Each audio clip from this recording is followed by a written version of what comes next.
memang karena kondisi atau anak-anak, boleh lah, pokoknya mereka khusus gitu ya, anak-anak. Ya. Kita balik lagi tadi kondisi. Di tempat saya pun ada bagian daerah yang seperti itu. Mereka belum punya masjid dan masjid itu jauh. Yang ada di mereka itu musola. Musola kalau sholat id tidak bisa menampung dua-duanya.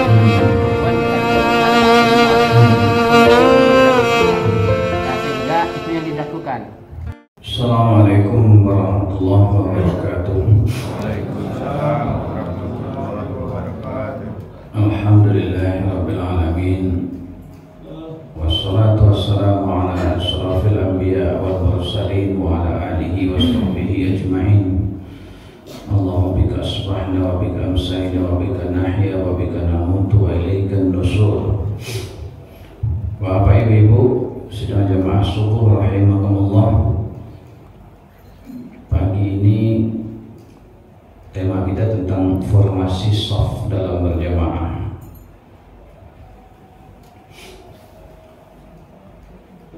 Nabi kalau memimpin salat berjamaah itu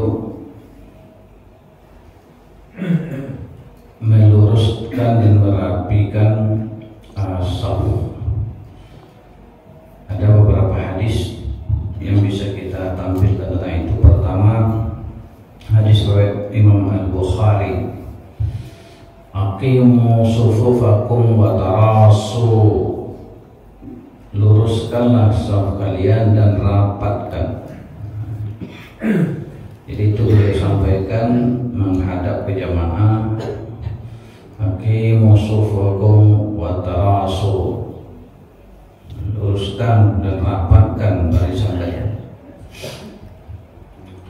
Kemudian hadis riwayat Imam Muslim, sawu sufufakum fa inna taswiyatas shaf min tamamis shalah, luruskan shaf kalian karena sesungguhnya meluruskan shaf bahagian dari kesempurnaan sholat.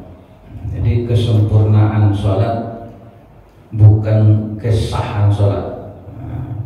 Kesempurnaan berjamaah bukan kesahan berjamaah. Artinya kalau tidak lurus bukan berarti saf jamaah kita tidak sah, gitu ya. Tapi lebih baik, lebih utama, lebih banyak pahalanya kalau saf itu rapi, tersusun rapi. Karena itu akan berpengaruh kepada kehidupan pribadi dan berjamaah kita di masyarakat.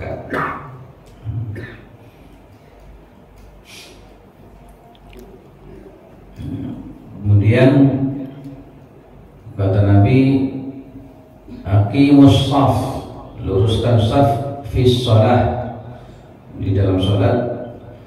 Fa inna iqamatis shaf min husnis shalah, sesungguhnya meluruskan shaf bahagian dari kebaikan salat. Istawu wa la takhtalifu fatakhtalifu qulubukum ya. Fatakhtalifa qulubukum,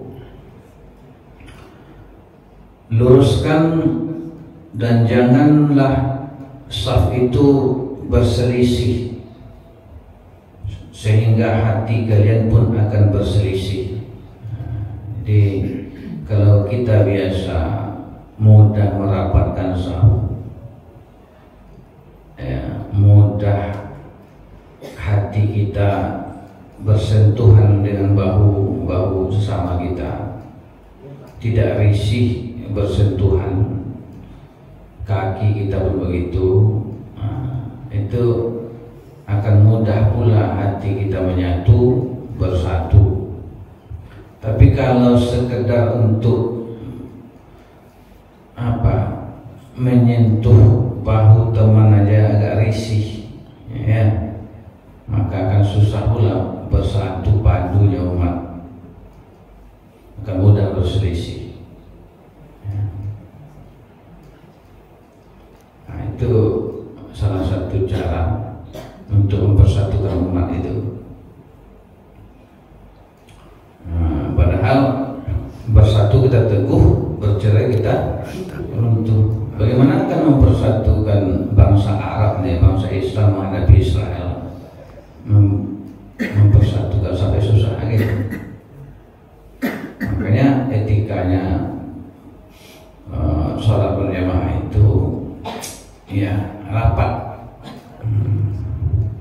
Ini sebetulnya karpet kita sudah bagus nih, tidak pakai coupling kan, dia mudah merapatkan. Ada pula karpet ini yang pakai coupling. Nah, dia menyangka ini coupling saya ini, tidak boleh kaki kawan masuk coupling. Nah, ini tanpa coupling. Jadi bagusnya kita satu rapat. Kalau Nabi dulu memimpin, dia lihat dulu rapat nak. Bahkan dia berjalan merapatkannya, atau disuruhnya sahabat lain untuk merapatkan. Coba lihat. Kalau dulu tidak ada garis macam-macam, itu pasir saja lantainya, jadi agak susah merapatkan. Kita kan sudah ada garis ini kan. Nah, caranya supaya rapat dan lurus itu, yang diluruskan tumitnya, bukan ujung kaki, ujung jari. Kalau ujung jari yang disamakan, nanti di belakangnya pasti begini-gini. Karena kaki orangnya ada yang panjang, ada yang pendek. Anak-anak pendek gitu. Orang pun gitu, ada yang panjang. Nah, akan bertiga-tiga belakangnya. Tapi kalau tumitnya yang disatukan, mau panjang mau itu nggak salah. Jadi ujung tumit kita diratakan di putih ini, kan ada putih tuh. Nah, di putih itulah tumit kita. Nanti pasti akan rapi. Karena tumit orang itu kan lurus gitu ya. Ada nggak yang begini bulat tumitnya? Nah, ada kan? Nah, berarti punggungnya tak akan rapi kalau tumitnya sama. Jadi beda. Apa? Tumit Pak Zawir beda. Nah, mungkin yang satu itu aja yang akan perlu kita perhatikan nanti.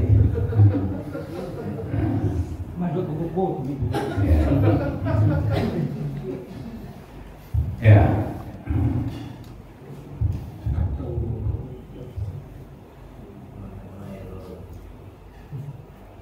Nah, hadis lain menyebutkan luruskan saf, aqimus sufuf, rapatkan pundak. Nah, yang dirapatkan pundak, itu pundak ada terasuk. Nah, tutup celah. Nah, dengan merapatkan tutup celah. Perlu nak pundak kalian untuk saudara kalian. Jadi ketika dirapatkan, yang ditahan dulu itu kan. Rapi-rapi itu, gitu kan. Dan jangan tinggalkan celah untuk setan. Dalam hadis lain kan saf yang jarang itu nanti setan itu akan berada di antaranya seperti anak kambing. Anak kambing kan induknya itu kan. Nah, itu untuk menghilangkan konsentrasi kita, kekhusyukan kita.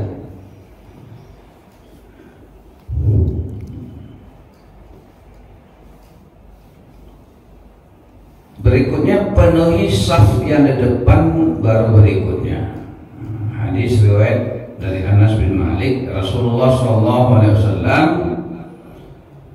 aqimus saf al-muqaddam thumma alladhi yalih. Penuhi saf yang depan dulu, kemudian baru saf-saf berikutnya. Kemudian ada aturan tentang saf laki-laki, saf perempuan, jadi saf anak-anak. Kata Nabi, sebaik-baik saf laki-laki adalah saf yang pertama. Jadi laki-laki dimulai dulu dari saf pertama ini, ya. Kemudian seburuk-buruknya yang paling akhir. Jadi semakin di depan saf semakin bagus. Sedangkan sebaik-baik saf perempuan dimulai dari belakang sana. Yang seburuk-buruknya adalah kalau di depan pula. Jadi bukan berarti ibu-ibu dimulai Sabtu di ujung sana, enggak, tetap di barisan perempuan. Kemudian yang kedua, yang ketiga. Jadi bukan dimulai pula dari sana.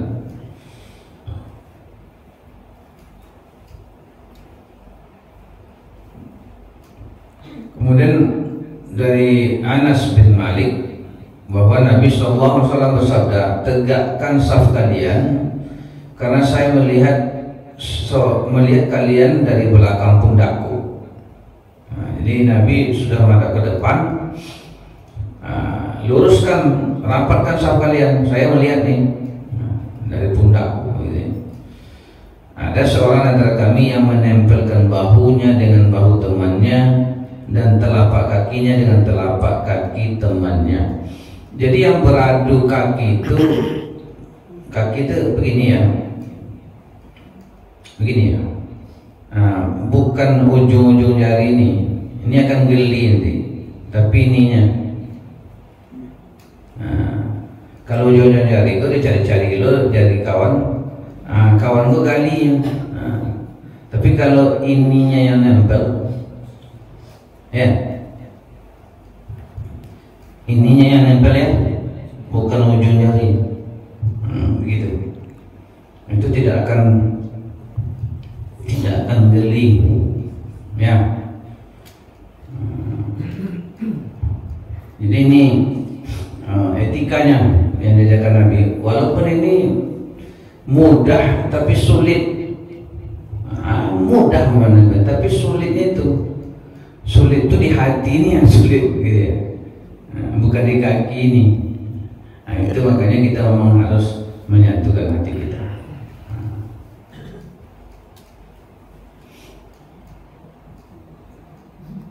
Syir berkata, Rasulullah SAW menghadap kepada orang banyak lalu berkata, tegakkan saf kalian, tegakkan saf kalian, tegakkan saf kalian 3 kali. Demi Allah, tegakkanlah saf kalian, atau Allah akan membuat perselisihan di antara hati kalian. Jelas.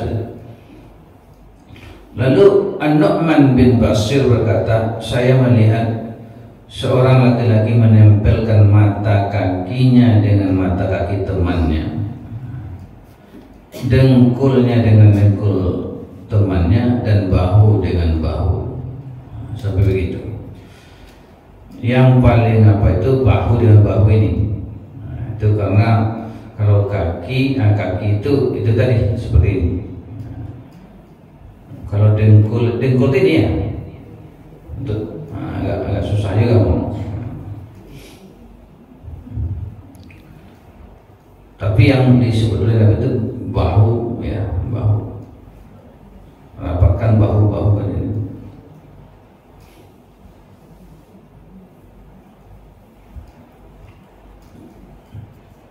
Nah ini ya. Jadi kalau berdua, ini laki-laki imam, makmum pertama itu sebelah kanan dengan mundur sedikit agak setapak, ya. Nanti ada makmum kedua datang, maka dia ambil posisi setentang dengan imam di belakangnya, lalu memberikan isyarat atau menarik makmum pertama agar mundur. Itu tergantung posisi ya. Kalau seandainya ini sudah mepet ke dinding di belakang, maka yang maju itu imam, ya. Tapi kalau biasanya kan di depan nih, yang mepet itu imam yang ke depan. Nah, jadi makmumnya mundur ke belakang. Ya.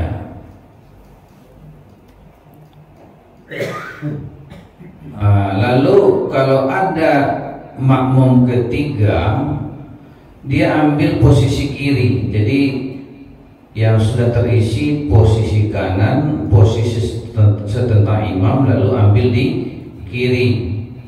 Makmum berikutnya kanan, makmum berikutnya kiri, kanan kiri, kanan kiri, seimbang sampai ke dinding. Jadi makna didahulukan yang kanan bukan berarti ke kanan terus, yang kiri kosong, bukan begitu. Nanti itu ada ketidakseimbangan. Coba bayangkan kalau masjid raya ini imam satu, makmum ke kanan sampai ke kanan, ini kosong, kan tidak bagus. Tidak sesuai dengan Islam itu seimbang. Jadi kanan kiri, kanan kiri, kanan kiri sampai teman. Kemudian penuh saf pertama, saf keduanya dimulai lagi dari setentang imam. setelah imam, lalu kanan kiri begitu terus,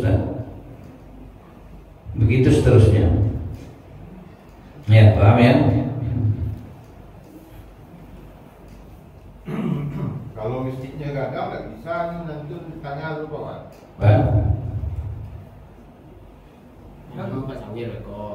Kalau masjidnya gagal, namanya Larawi, itu nampak gimana ya? Nampak, imamnya nggak nampak, tapi mihrabnya nampak.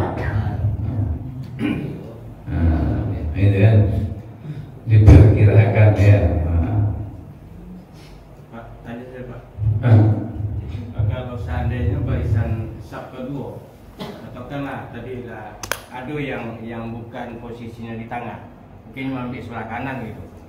Awak tiga, apakah bisa langsung sejajar dengan imam atau merapatkan daripada rapatkan aja sudah terbentuk itu, tapi tetap ke kanan dulu agar seimbang, upayakan seimbang kan gitu. Nah itu biasanya masjidnya rame gitu ya, kalau dua lo, nah itu aja deh. Biasanya di kampus seperti itu, mahasiswa datang itu, nah itu tidak dimulai dari tengah, karena dia hendak aja, apalagi masjidnya panjang ya. Tapi tetap saja upayakanlah dimulai dengan merapikan itu, merapikan di tengah. tapi tetap upayakan. Iya di tengah. Ya. Ya makasih Pak. Kecuali nanti kita melihat orang ramai gitu ya, kita ambil posisi sini juga akan terpenuhi, nah, itu tidak masalah juga. Tapi kalau jarang-jarang, ambil aja lah apa yang sudah mereka mulai itu.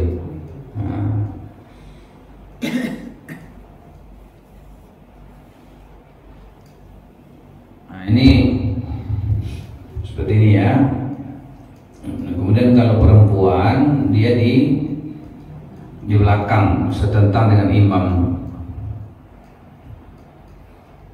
Ini sama dengan tadi ya.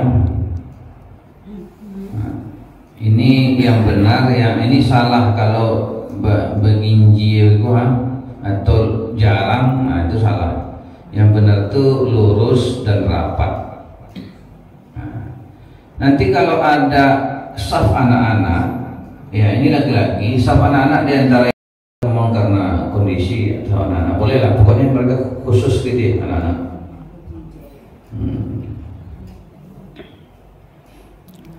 Ya bisa. Kalau kita makmum dengan imam, apakah rapat atau gimana? Oh enggak, bagi jais deh. Ya begini maksudnya kan dia bekerja satu top. Saja setapak. Apakah dirapatkan juga? Iya rapat, tetap rapat. Tetap rapat. Ya.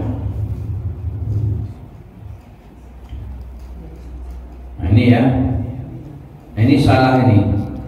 Nah, jadi kalau begini, nah, ini terlalu rapat dan terlalu ke belakang.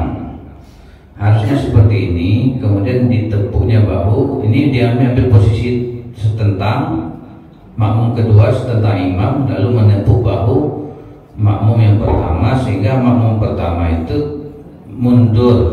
Nah, ya, mundur selangkah-selangkah seperti itu ya. Ini kondisinya kalau mau seperti ini, tapi kalau sudah dimulai dari belakang berarti imam yang maju. Ya, tidak ada lagi tempat ke belakang ya, imam yang maju.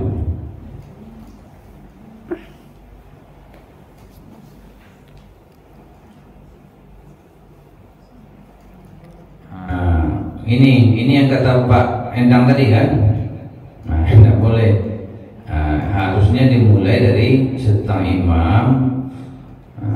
Ini ada yang kosong, jangan mulai, penuhi dulu. Nah, ini kalau dimulai di sini ya, jangan kita mulai pula dari tempat lain.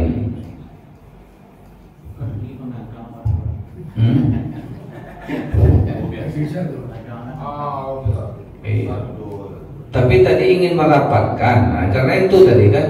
Kalau tidak dikangkangan mana, nah itu kalau bahunya rapat, ini tidak terkangkang mana itu, tapi dia bahu kadang-kadang tidak nama rapat, tentu terpasuk kaki di kangkangan, gitu.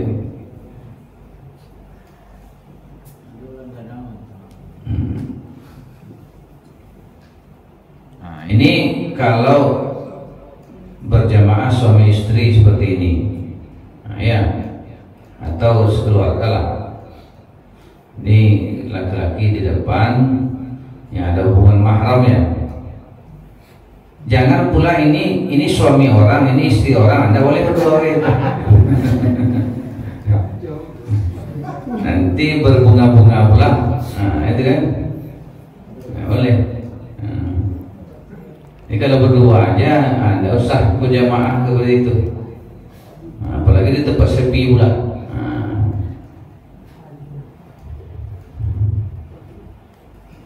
Nanti timbul kemaksiatan dalam ketaatan, ini kan. Kawan, terkait dengan berjamaah suami istri di rumah, kadang kan tempat itu tidak mengizinkan untuk formasi seperti ini. Boleh tak baginjai seketek gitu. Artinya yang perempuannya agak maju, sehingga yang model laki-laki tadi gitu. Ya. Karena sempitnya. Kalau kondisi tidak masalah, tidak masalah. Itu Nabi itu kan kalau sujud karena kaki Aisyah kan samping, kayak gitu. Tidak masalah kalau kondisi seperti itu. Nah, kalau jamaah perempuan tidak seperti membentuk jamaah laki-laki, ini salah. Tidak boleh imamnya seperti ini. Imamnya sejajar saja di tengah, ya. Nah, yang imamnya yang ini ya, di tengah ini. Jadi tidak seperti ini, tidak seperti imam laki-laki yang maju ke depan. Kalau imamnya perempuan, sesama perempuan, di saf pertama di tengah letak imam yang perempuan.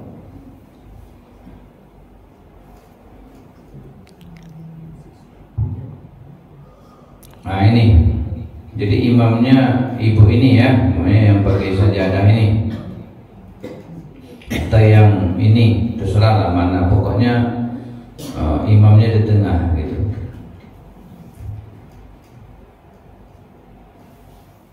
Ya seperti ini ya. Jadi yang dirapikan itu tumit itu disejajarkan. Jangan yang disejajarkan ujung jarinya. Ujung jari orang itu macam-macam ya. Ada orang gadang gitu, ada orang ketek, panjang pendek. Nah, makanya yang disejajarkan adalah tumit. Ya. Nah kalau rapat, kalau tidak rapat, nah itulah setannya. Nah, aku kerajunya apa menggoda, menghilangkan konsentrasi gitu. Dalam hadis seperti itu. Jadi posisi kaki kita itu lurus ke depan ya. Ya. Ini ya. Kaki. Ya. Kan ada orang yang di salatnya satu ke kanan, satu ke kiri. Kaki. Ini kaki ini kan banyak tuh. Coba lihat. Jemaah kan karena tidak tertib salat tuh kadang-kadang kan harusnya lurus ke depan. Kakinya. Ya. Ya.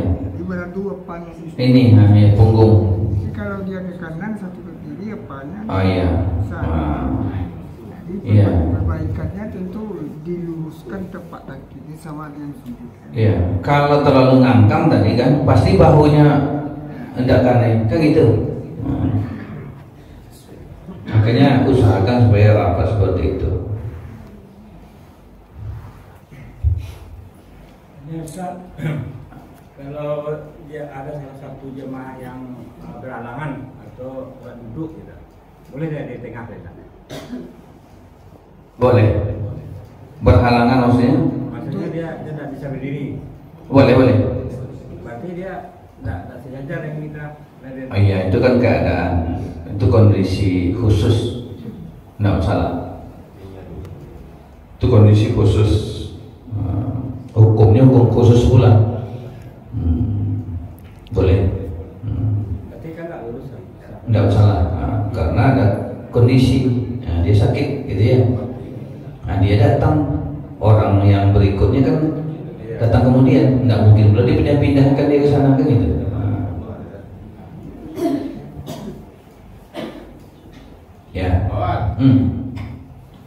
Kalau yang bisko kan aduh baru orang di luar, Saya pusing lah siapa yang ikut betul itu siap.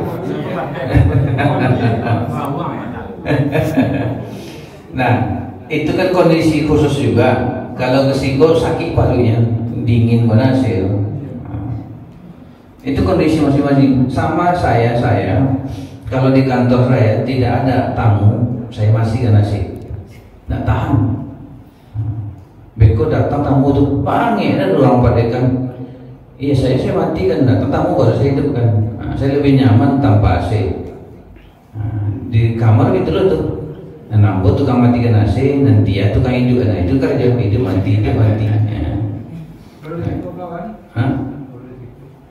Sebetulnya saya nyaman kalau AC itu tidak terlalu dingin. Kalau dingin banget itu tidak nyaman sholat tuh, orang menggeletik kan. Apalagi kita serba AC kan, dari rumah tadi AC di kamar, masuk mobil AC lagi, datang ke kantor AC sampai sore, pulang naik mobil AC lagi. Tidak pernah merasakan hidup yang netral yang tanpa AC itu. Itu makanya kadang-kadang tulang kita nyaman. Itu makanya saya lebih suka kalau nggak ada tamu saya matikan. Ya. Itu nggak konsisten.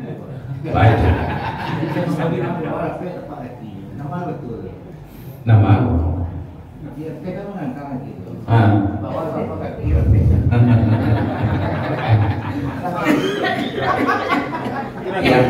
ideal. Yang IT-nya tukang gambarnya tidak terhati. Nah itu. Yang idealnya mana? Idealnya itu tadi, usahakan rapatkan bahu dulu, posisi kaki mengikuti itu. Ustaz, fenomena azaitun mana tuh Ustaz? Azaitun, oh iya. Jadi bilang yang sahnya perempuan laki-laki disamakan, kemudian dan bisa-bisa. Itu untuk khusus pula itu. Itu apa masalah? Ini agak nyeleneh pendapatnya, agak gitu. Korban nggak usah lah sapi, tapi duit kan gitu macam-macam. Nah, jadi itu pendapat-pendapat yang agak nyentrik. Tidak sesuai sunnah. Nah, itu makanya dia diprotes oleh MUI kan. Nah, pendapatnya nyentrik. Tapi manajemennya bagus, nah itu pula duit banyak dapat dia. Cuma pendapatnya nyentrik. Orang kan begitu, kadang-kadang ada orang kok beri nyentrik, lain-lain deh. Tapi balik orang paham. Berbeda ada Ustaz. Iya.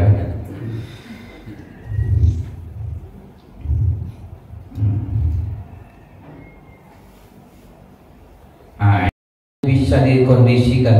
Tapi kalau anak ini udah ke ayahnya juga, padahal kalau di situnya menangis, ribu loh. Jadi yang paling ringan mudaratnya dia di dekat ayahnya, ya, dia di dekat ayahnya. Nggak apa-apa, agak berjarak dikit.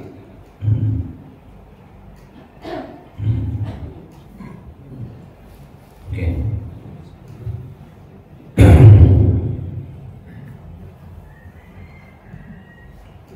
Nah ini, jadi bahu, nah ini kan nggak ngangkang nih Pak Tawir. Nah ini kan, ini asli nih. Kalau tadi tukang gambarnya IT. Nah, ini rapat jadinya kan. Jadi ini yang nggak boleh agak berjarak ini. Nah ini juga. Apalagi yang pakai kapling-kapling seperti ini. Makanya kalau sajadahnya sudah bagus, karpet sudah bagus, kita bawa sajadah yang untuk kepala saja. Karena biasanya kalau bawa sajadah seperti ini, pertama bisa saja orang yang bawa sajadah merasa ini kapling dia, atau kedua kawan seakan menginjak sajadahku, kan akhirnya tekankan. Saf ini jarang, ya. Jadi cukup yang untuk sajadah kepala itu saja, kecuali memang kondisinya kayak di masjid yang ramai seperti Masjid Haram, di luar itu tidak ada karpet kan gitu ya, boleh bawa, atau di lapangan. Ya, ini tidak boleh. Kalau bawa karpet, tarik kawan yang sebelah untuk naik ke karpet kita, karena sagannya. Itulah, beludunya mahal loh. Nah, ini tadi ya sudah. Ini dalil-dalilnya, ada dalil-dalil masing-masing Bapak Ibu, hadis-hadisnya.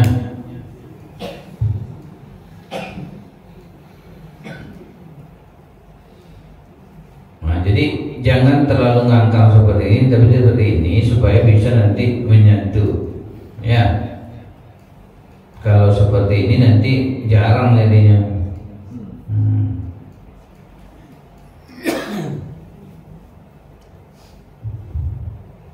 Urutan saf yang disunnahkan adalah berdiri di belakang imam, makmum laki-laki, kemudian makmum anak-anak, kemudian makmum wanita. Artinya disunnahkan bila barisan saf banyak di belakang imam kaum laki-laki, kemudian hamba sahaya, kemudian setelah safnya penuh belakangnya anak-anak, kemudian di belakangnya meskipun barisan belum penuh kaum wanita. Ini menurut pendapat ya, ini bukan hadis, pendapat.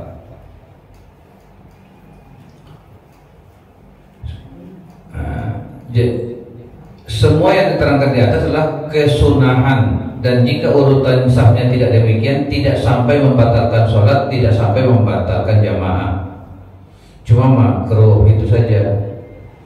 Kesimpulannya, saf yang susunan safnya tidak mengikuti susunan yang seharusnya tetap sah, tapi makruh, kurang pahala jamaahnya, itu saja ya. Bagaimana dengan kalau campur baur seperti ini? Kalau diatur dari awal seperti ini tidak boleh. Tapi kalau akhirnya seperti ini tidak masalah. Ini kan misalnya sholat berjamaah, solidaritas Palestina, kan itu kan, laki-laki campur kan? Atau waktu demo ada sholat berjamaah. Akhirnya bukan di apa aja, bukan di demo aja, di Masjidil Haram sering seperti ini nih, ya kan?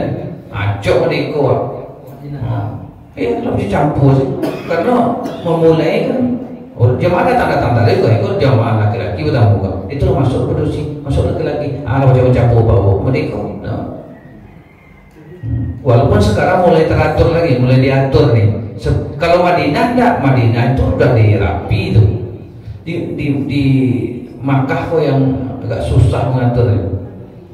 Kalau di Madinah itu kan sama Jawa, tempat perempuan beda, tempat laki-laki beda, pintu perempuan beda dengan pintu laki-laki. Di Makkah kondisinya tidak mungkin ngatur seperti itu, karena dia melingkar seperti ini kan, susah. Sehingga pintu itu sama aja, pintu laki-laki, pintu perempuan. Kalau susunan mudi itu kan buat agak larang. Mulai kan lapis U2. Maka jangan terbatu, kurang belakang maju ke buku atau rapatkan dulu. Bagusnya orang ke belakang maju ke depan supaya tidak tambah kerajo. Kalau orang samping yang maju, itu banyak gerakannya. Jadi kalau ada saf yang kosong di depan, cukup yang belakang maju. Nah, gitu. Kalau ini digeser, berapa orang yang bergerak? Nah, kan banyak gerakannya jadi itu. Tapi kalau ini cukup satu, itu kan penuh jadi. Jadi maklum lewat itu kan. Kadang-kadang ada sebagian misalnya kalau dua langsung selalu dua lain. Kalau itu benar. Kalau kita tahan gimana Pak? Enggak masalah. Jadi kalau kondisinya penuh, dia lepas udut kentut umpamanya, tapi dia tidak tersasak ke WC, biar aja di situ dia. Daripada mengganggu jamaah yang banyak. Kecuali dia memang kebelet, ya harus gitu kan? Enggak betul sah. Iya, enggak masalah. Putus sah kan kita yang tahu, mereka nggak tahu kan? Enggak masalah. Taklidnya sholat. Ada. Kalau apa enggak masalah kalau gerakannya, kalau rasanya kepergian kita akan merepotkan, menyusahkan orang banyak. Lanjut aja sholat dulu. Beko diulang lagi. Masalahnya jemaah kadang-kadang dinyokot. Oh, kalau itu ya. Kalau sekedar terdengar masih lumayan. Ikon yang muntah lo 5 orang sebelah. Nah itu ya. Ya malu berapa? Iya lega-lega. Ini kadang-kadang mau dibaca itu kan tidak pahamnya tuh enggak. Akhirnya disambungkan aja, jadinya masih mudah mata. Nah, bisa. Masih pajak. Nah, masih pajak ketek kan.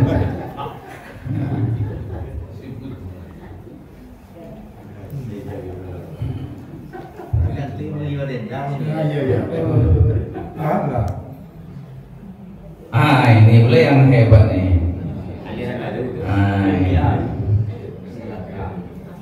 Ini yang hebat itu kemarin di Amerika itu kan Dr. Aminah Wadud ya. Dia membuat seperti ini. Lebih hebat lagi, safnya laki-laki perempuan bercampur-campur gitu ya. Ini tidak pendapat mayoritas ulama, tidak boleh, tidak sah seperti ini. Ada pendapat minoritas beberapa ulama membolehkan, tapi itu berlaku pada lingkup keluarga, di mana yang jadi imam itu wanita itu lebih utama keilmuannya, ketokohannya di keluarga itu, lalu makmumnya banyak. Aduh, nantu laki-laki ndak lo jalehnya agak pesong-pesong tanggung kan. Nah itu pokoknya ndak bisa yang memimpin anak-anak. Itu boleh. Itu hanya sebagian ulama pula. Beberapa ulama membolehkan imamnya perempuan untuk sholat sunnah, konteksnya sholat tarawih, bagi makmum keluarganya sendiri ada hubungan mahram, di mana laki-laki itu tidak bisa ditokohkan. Tapi tetap sebagian besar ulama untuk kondisi seperti itu pun tidak boleh juga. Nah, apalagi ini bukan ini di forum umum nih, ini tidak bisa. Tidak ada hadis yang membolehkan. Nah, saya ada penelitian saya kemarin di Balingka. Ini jamaahnya perempuan sama perempuan, itu ada sholat idnya perempuan sama perempuan, khatibnya perempuan, imamnya perempuan, berlangsung 100 tahun sejak 1928 berakhir 2017 kemarin. Karena berakhir itu saya teliti kenapa berakhir.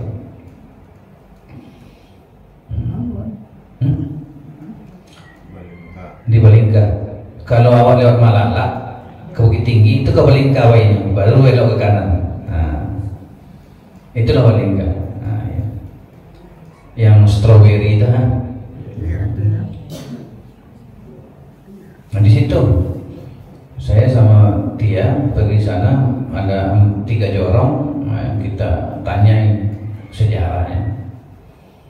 Nah itu tuh terbit di jurnal internasional bereputasi. Nah itu yang saya pakai untuk bahan guru besar kemarin.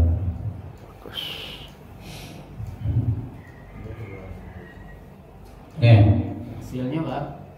Ya hasil penelitian tadi Pak.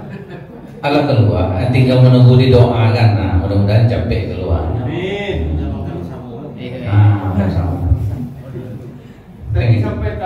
2007 Ya. Apa alasannya kok bisa dihentikan? Jadi selama 100 tahun Balingka itu muncul tokoh-tokoh ulama besar, ya. Datuk Palimokayo, orang situ, ayahnya Rasidi, tokoh besar. Palimokayo itu ketua MUI. Selama beliau hidup, ayahnya hidup, itu tidak masalah, karena ini mayoritas pendapat itu moderat, ya, Islam moderat yang berkembang, yang toleran kepada praktek-praktek yang agak asing seperti itu. Kemudian muncul melalui dakwah dan melalui televisi aliran yang agak keras, yang kurang toleran, dan itu mempengaruhi pemikiran Majelis Ulama Balingka. Beberapa orang Majelis Ulama itu sependirian dengan pendapat yang baru ini, yang agak keras, yang kurang toleran. Pokoknya kalau kurang-kurang gede diakui. Akhirnya karena dominan, Majelis Ulama Balingka itu rapat melarang praktek ini, maka berakhirlah praktek itu. Padahal sebelum mereka Datuk Palimokayo dan sebagainya, tokoh-tokoh besar membiarkan saja, artinya toleran. Jadi kesimpulan saya, ketika berkembang pemikiran fikih moderat, maka praktek-praktek yang didukung pendapat yang lemah akan bisa bertahan, terutama yang menonjolkan perempuan, gitu ya. Tapi ketika pendapat fikih yang ketat, yang radikal, yang berkembang, maka praktek-praktek yang didukung oleh pendapat yang lemah akan hapus, dan biasanya itu adalah yang mendukung keberadaan perempuan, itu akan hilang. Nah, itu kesimpulannya. Nah, kesimpulan seperti itu yang menarik bagi jurnal-jurnal seperti itu. Jadi kalau moderat kita, atau imamnya atau ulama yang di situ moderat, maka praktek-praktek agak lemah lah, tapi masih ada dalilnya, itu biasanya bertahan. Tapi kalau ulama yang di situ, di komplek itu, atau di ulama yang berpengaruh di lokasi itu adalah yang keras, harus pendapat dia saja, nah itu biasanya hapus. Nah, gitu.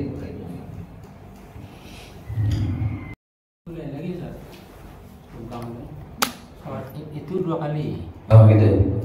Pagi itu salat Id perempuan semua dulu. Tapi imam dengan khatib itu laki-laki. Laki-laki ya. Jadi Tunggang. masih belum. Masih. Oh. Itu pernah saya tanya, kenapa begini? Katanya ibu-ibu didulukan pagi-pagi agar dia bisa melayani orang yang pulang kampung. Kemudian setelah itu baru khatib laki-laki saja. Oh iya. Imam khatibnya tetap laki-laki. Oh iya. Ya, nah, itu kan imam. Sekarang yang di Balingka tetap ada jamaah perempuan nih, yang khusus perempuan, tapi imam dan khatibnya laki-laki. Jadi awalnya gini ya, Balingka itu kan daerahnya bukit-bukit, tidak ada lapangan besar. Mereka ingin bersatu, yang bisa menampung hanya laki-laki aja, maka laki-laki yang berjamaah, imam khatibnya. Yang perempuan tetap di jorong-jorongnya, di musola-musola jorong. Nah, awalnya mereka membikin saf, membikin jamaah dengan khatib dan perempuannya, khatib dan imamnya perempuan. Setelah muncul pendapat yang agak radikal ini, tetap berlangsung seperti itu, tapi khatib dan imamnya diutus laki-laki, sama dengan yang disilumkan. Karena tempat ini tak memungkinkan. Iya. Masjidnya satu dari lapangan terlalu jauh. Iya. Terlalu jauh dari pusat negara itu. Dia dilaksanakan di masjid yang jalan itu. Iya. Silungkan kan keadaannya begitu ya. Nah, kan sempit. Nah, sama Balingka seperti itu juga. Jadi Pak, artinya praktek jamaah perempuan yang dilakukan sebelumnya itu tidak menyalahi aturan atau menyalahi aturan sehingga sampai harus diberhentikan. Itu yang saya katakan, itu dibolehkan oleh sebagian imam. Ya, ada pendapat fikih yang membolehkan itu, walaupun itu pendapat minoritas. Ya. Kita balik lagi tadi kondisi di tempat saya, mereka belum punya masjid dan masjid itu jauh. Yang ada di mereka itu musola. Musola kalau sholat id tidak bisa menampung dua-duanya, laki-laki perempuan jika digabungkan tidak akan muat. Untuk ke masjid juga tidak memungkinkan. Nah sehingga itu yang dilakukan. Laki-laki dipaksa pergilah ke masjid walaupun jauh. Yang musola kami yang perempuan yang menggunakan untuk sholat id dan mereka menggunakan khatib dan imam perempuan. Iya, seperti itu. Di mana tuh? Di kampung saya di Kerinci, Pak. Kerinci. Tapi sebelum punya masjid, sekarang udah punya masjid, udah gabung. Kan. Itu yang murah. Itu Pak Sawi harus diketek. Ya, jadi gitu ya. Ada sampai situ ya. Insya Allah nanti. Itulah. Kalau nonton ini Pak Syed Pak, terkait dengan jarak imam dengan makmum. Ada karena saking banyak awak mengunjungi masjid, jadi nampak macam-macam. Ada yang memang posisi imam itu pas di depannya saf makmum. Ada yang agak jauh ke muka. Ada yang 50 cm dari ujung makmum. Ada tak ketentuan sebenarnya yang mengatur hal ini? Di mana sih sebenarnya posisi imam? Kemudian ada yang masjid yang dibuat tinggi tempat imamnya, semennya itu memang tinggi. Ada yang sejadahnya sampai 65 gitu, supaya tinggi imam itu. Ini ada tak ketentuannya atau memang ya begitu saja? Kalau ketentuan secara aturan diucapkan Nabi tidak, tapi kita lihat aja lah Masjid Nabawi itu tidak ada bedanya imam dengan tidak ditinggikan juga. Tempat imam, tempat Nabi itu menjadi imam. Yang ditinggikan mi'rabnya, apanya kan tempat dia khutbah. Jarak antara dia dengan jamaah juga tidak jauh seperti kita ini aja. Secara teknis bagusnya seperti itu. Nanti kalau imamnya batal, mudah. Kalau jauh loh, pakai tinggi loh, majulah yang akan menggantikan terantong loh, kakinya jatuh, itu kan. Jadi payah. Jadi bagusnya nggak usah pakai jarak. Jaraknya tentu ada, tapi tidak terlalu jauh. Ya, itu saja. Banyak maaf. Terima kasih. Wabillahi taufiq wal hidayah. Wassalamualaikum warahmatullahi wabarakatuh.